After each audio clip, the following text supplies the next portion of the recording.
Saya hidup itu karena mujizat Tuhan saja.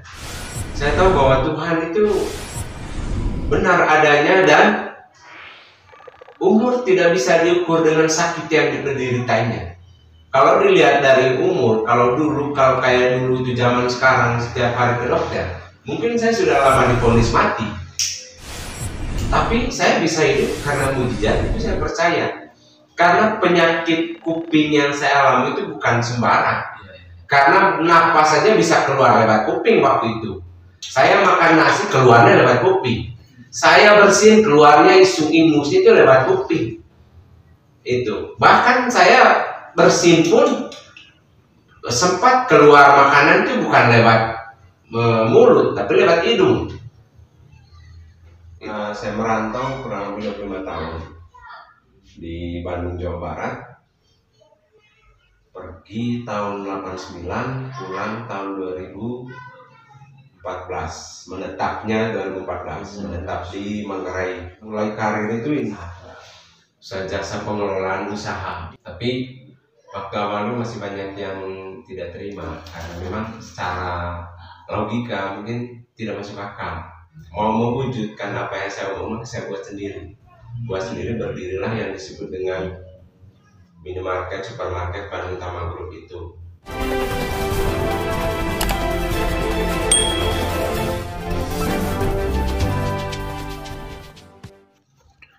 Selamat datang di Indo Bhinneka TV, Indonesia Bhinneka Tunggal Ika. Bersama rawat keberagaman, bersatu rajut persatuan. Terima kasih sudah mengunjungi channel ini. Mohon dukung kami dengan tekan tombol subscribe bagi yang belum subscribe. Dan jangan lupa like dan tinggalkan komentar. Terima kasih, salam sukses untuk kita semua. Setiap kita memiliki cerita masa kecil yang berbeda. Karena itu, sebelum kita lanjut, mari kita kilas balik cerita masa kecil kita masing-masing. Sembari bernostalgia dengan masa kecil kita masing-masing. Tentunya ada yang menyenangkan, ada pula yang menyedihkan. Baik senang maupun susah, kecemasan dan kegembiraan, semua kenyataan itu membawa kita hari ini. Begitupun halnya kisah masa kecil CEO Bandung Utama Group Ruteng, Felix Musa Ahas. Masa kecilnya seperti mayat berjalan. Sakit yang dideritanya membuatnya patah semangat untuk hidup kala itu. Namun, kasih Tuhan selalu menyertainya. Felix, demikian panggilan akrab Felix Musa Ahas, mengungkapkan, mujizat Tuhan itu nyata. Kuping bernanah tidak pernah henti, Felix kecil dijauhi.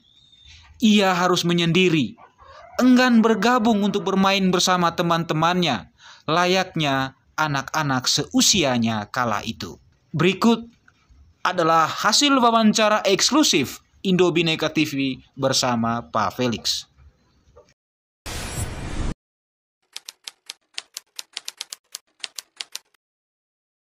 Masa kecil saya itu ya boleh dibilang mungkin manusia mayat yang berjalan.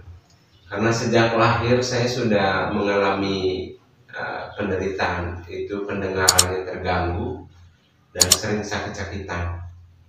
Dan mungkin dalam keluarga, selain saya orang yang paling sedih dalam keluarga hidupnya karena harus berhadapan dengan penyakit yang dideritanya, itu sakit telinga dengan tuli.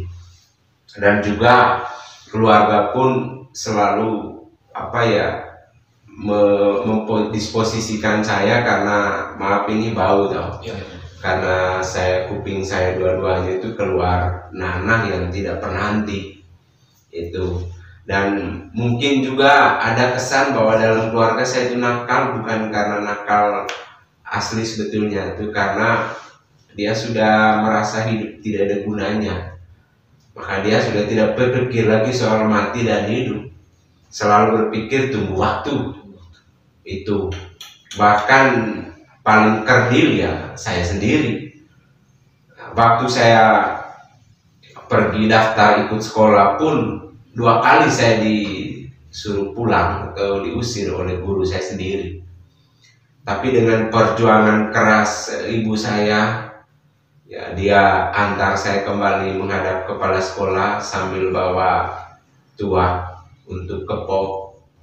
Sampai mama saya bilang saya pasrah bahwa marangkong bodok entah mana kelas bone. Akhir 2 kali saya ditolak, 2 kali itu juga mama saya mengantarkan kembali saya ke sekolah. Dan yang terjadi, saya tidak banyak teman. Dan pasti saya dijauhi. Selain karena saya tuli tadi, dan bahkan guru pun kesal dengan saya akibat kebodohan saya karena tuli tadi. Dan juga ruangan menjadi tidak nyaman karena saya itu tadi bau, saya punya kuping ini. Itu maka orang-orang sekampung saya, teman-teman sekolah saya pun tidak pernah menyangka kalau hari ini saya bisa seperti ini. Dan hidup yang namanya tekanan, dikucilkan, terus diolok, ya sebetulnya saya sudah kebal sejak kecil. Itu persisnya berapa tahun saya mengalami itu saya tidak tahu. Tapi saya tahu sejak kecil saya sudah mungkin waktu itu hidup saya ditakdirkan menjadi orang tuli dan berpenyakitan. Dan sering sekali hampir ditabrak sama kendaraan akibat pendengarannya itu. Mungkin bisa diceritakan sejak kapan kakak sembuh dari penderitaan itu? Mulai saya sembuh itu justru pada saat saya merantau dan ditolong oleh orang tua angkat saya itu operasi ke telinga di Kupang. Dengan kondisi waktu itu SD, SMP dan sampai ke operasi boleh bisa SD yang notabene ditolak dan juga tetapi kakak tetap lanjutkan sampai selesai di situ. Lanjut itu tadi karena orang tua saya ya didikannya dia keras dan saya itu tadi apa ikutin saja, hidup dalam kepasrahan. Jadi yang namanya saya bersahabat dengan penyakit itu ya sudah lama. Di SMP pun saya masih mengalami sakit yang sama. Ya, itu yang luar biasa. Dan sampai hari ini setelah saya sembuh dari sakit penyakit itu, dari penyakit ke nanah kuping dengan pendengaran itu, puji Tuhan normal seperti orang pada umumnya dari pendengarannya. Ya, dengan kondisi seperti itu waktu SD dan tetap bertahan dan bersabar sehingga sampai di operasi tahun 90. Oh, itu di Kupang. Di Kupang operasi. Dan saya waktu itu sudah merasa bahwa hidup saya sudah berakhir karena saya dengar dari orang tua angkat waktu itu 3 hari saya itu tidak sadarkan diri waktu penyembuhan kuping ini. Dan badan saya kering, krempeng sekali.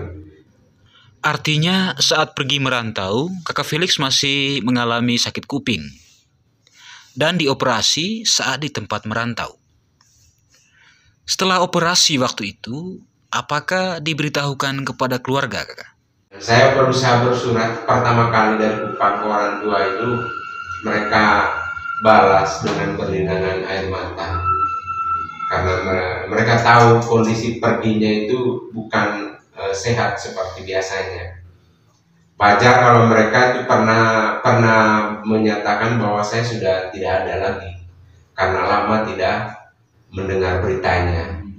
Tapi sudah disyukurkan waktu saya pulang pertama kali tahun 96 kalau saya tidak salah. Syukuran besar-besaran, anak yang hilang dan anak yang sudah mati ya hidup dan pulang kembali. Itu. Dan semua pada terharu dengan tersedih-sedih. Baik kakak Felix, dari penderitaan yang kakak alami sejak kecil dan kenyataan dijauhi serta kisah-kisah lain masa kecil hingga dioperasi, apakah ada hal penting yang kakak Felix mau sampaikan dari semua pengalaman pahit itu? Saya bersyukur karena masa hidup saya sejak kecil sampai masa-masanya saya mulai dikenal banyak orang, itu saya tahu bahwa Tuhan itu ada. Saya hidup itu karena mujizat Tuhan saja. Saya tahu bahwa Tuhan itu benar adanya dan umur tidak bisa diukur dengan sakit yang dideritanya. Kalau dilihat dari umur, kalau kayak dulu itu zaman sekarang setiap hari ke dokter, mungkin saya sudah lama divonis mati. Tapi saya bisa hidup karena mujizat itu, saya percaya. Karena penyakit kuping yang saya alami itu bukan sembarang. Karena napas saja bisa keluar lewat kuping waktu itu. Saya makan nasi keluarnya lewat kuping. Saya bersin keluarnya imus itu lewat kuping. Itu. Bahkan saya bersin pun sempat keluar makanan itu bukan lewat mulut, tapi lewat hidung. Itu. Bahkan kalau saya makan kebanyakan, apalagi yang berbau cairan, sebagiannya masuk ke perut, sebagiannya keluar kuping. Maka saya hidup mujizat. Maka saya sampai hari ini pun bahwa sangat percaya sekali bahwa karya Tuhan dalam perjalanan hidup saya itu, seberat apapun tekanan yang saya hadapi sampai hari ini, seberat apapun persoalan yang saya hadapi, saya tahu Tuhan tidak pernah meninggalkan jalan hidup saya, walau secara harfiah saya hidup tertekan. Itulah kisah masa kecil CEO Bandung Utama Grup Ruteng. Kisah lengkapnya silakan tonton di part 1. Terima kasih. Dan jangan kemana-mana karena video ini masih berlanjut.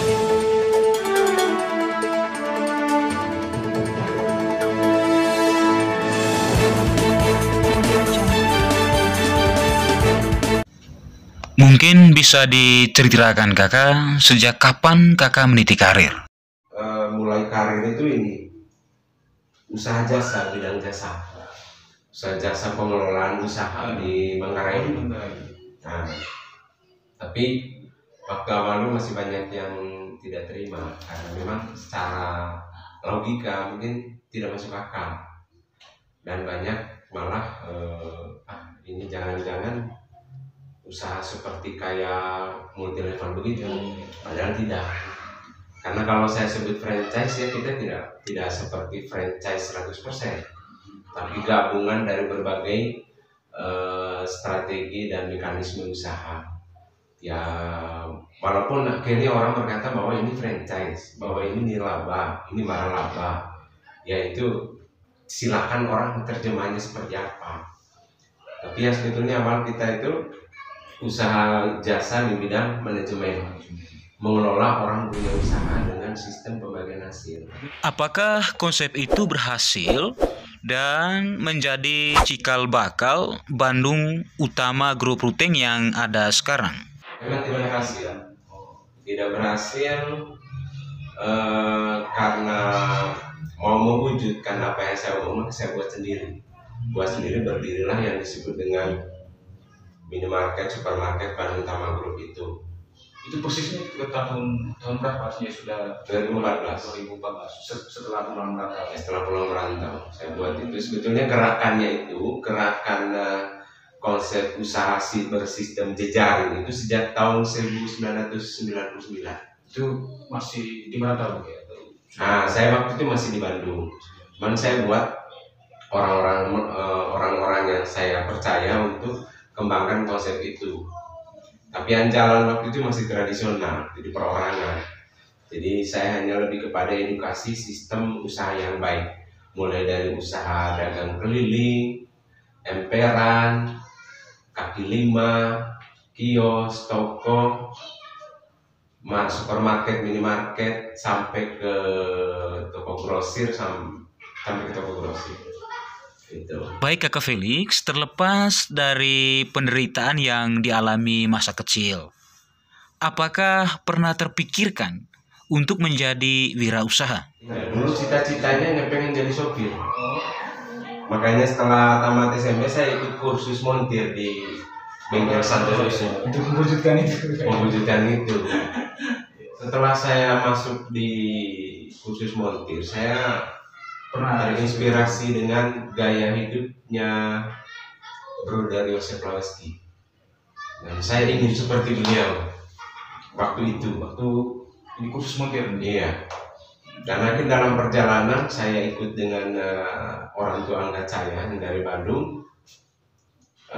Sampai di sana berapa tahun kemudian saya merasa terpanggil kembali untuk daftar di sebuah biara di sana.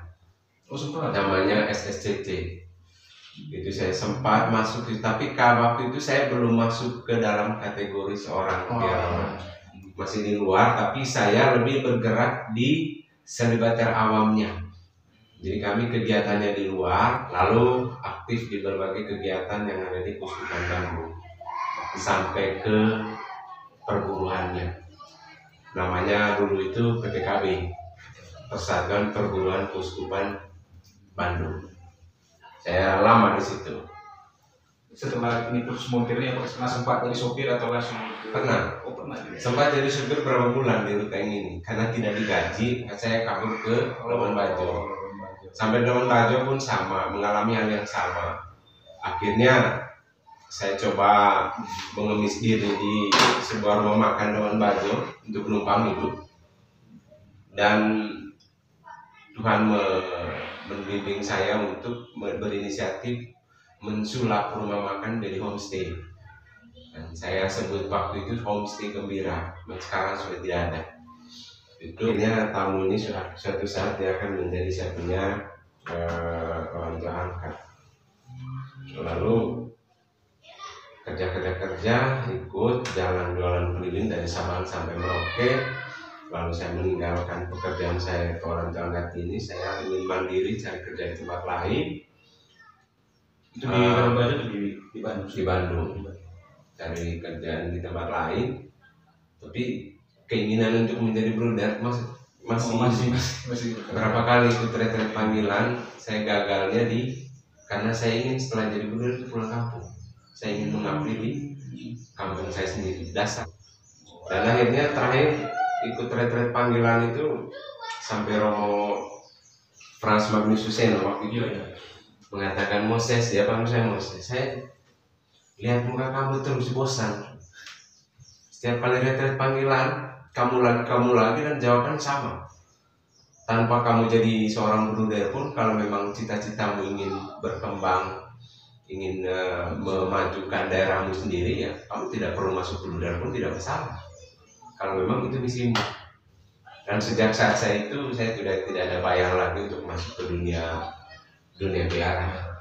Ini kan jadi terus bekerja, khusus monter, lalu sempat sopir, lalu lari ke Labuan, jadi ketemu bapak angkat ini, lalu langsung ke Bandung, gitu. Tidak langsung ke Bandung, dia kan jualan keliling. Oh, di Labuan. Labuan 1 bulan, rute yang 1 bulan, Jawa terus dari Sabang sampai Merauke lah. Jadi sebelum menetap di Bandung itu kurang lebih 1 tahun kami jualan keliling ini. Sampai di Bandung jadi menetap dan kerja sambil aktif ya. Kegiatan di Karang Taruna, bahkan sempat di Pemuda Pancasila, terus kegiatan-kegiatan aktivis lain, terutama di Kuskupan ya, dari kepemudaan, PSE, di pengurus keuangan gereja, PDAK, mungkin sekarang sebutnya itu DKP, terus Dewan juga, Dewan Gereja, lalu di perburuhan, karismatik, Legio Maria, dan lain sebagainya. Baik kakak, setelah dari Labuan sampai di Bandung terlibat dalam berbagai kegiatan. Apakah saat itu sambil meniti karir untuk bisnis? Kerja dulu,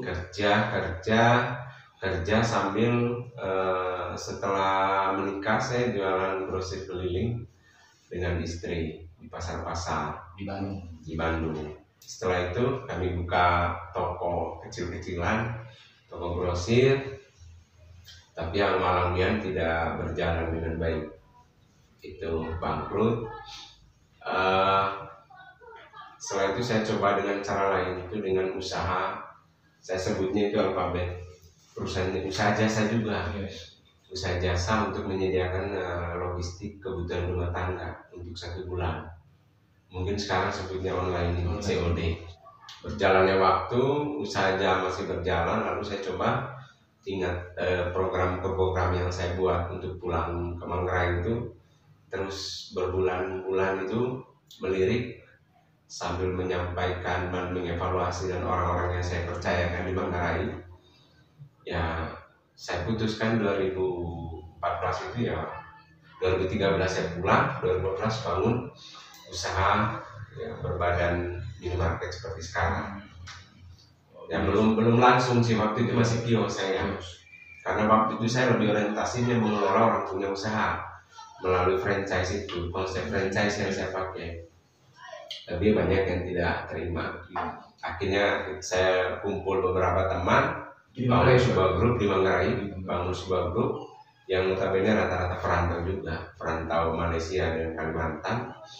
Kami bangun usaha bersama dan patungan. Ya, patungan usaha bersama, ya puji Tuhan, alhamdulillah berhasil. Itu di Riau pertama kali waktu itu. Tapi untuk jaringan itu sejak di Bandung. Sejak di Bandung, sejak tahun 99 itu. 99. Mimpinya sejak itu dan mulai berbuatnya itu, dan pertama kali bangun usaha pertama kali itu kios itu di Sengari, Riau. Tahun 99. Tanggal saya masih ingat tanggalnya juga. Ya, walaupun dari beberapa orang tidak mendukung saya punya kegiatan karena dilihatnya seperti kayak yang mau menghabiskan uang gaji saya di perantauan. Karena apalagi yang dilihatin orang-orang yang meragukan. Ya. Tapi saya berusaha meyakinkan itu. Ya ada komitmen. Itu mestinya memutuskan untuk kembali ke Manggarai, mencoba untuk membangun itu, dan kebanyakan orang juga mestinya belum meyakinkan itu. Baik Kakak, setelah memutuskan untuk kembali ke Manggarai, dengan harapan membangun Manggarai melalui usaha-usaha yang telah direncanakan. Selain kenyataan diragukan oleh sebagian orang, apakah ada hal lain yang paling pedih yang Kakak hadapi hingga sekarang? Penolakan, tidak diterima sampai hari ini. Karena dulu awal saya itu bukan mau arah ke pengusaha atau pebisnis, tapi bangun paguyuban wirausaha muda orang Manggarai Raya. Jadi saya punya kerinduan waktu itu bagaimana caranya supaya Manggarai diberdayakan dan tidak perlu ada perantauan dan merantau.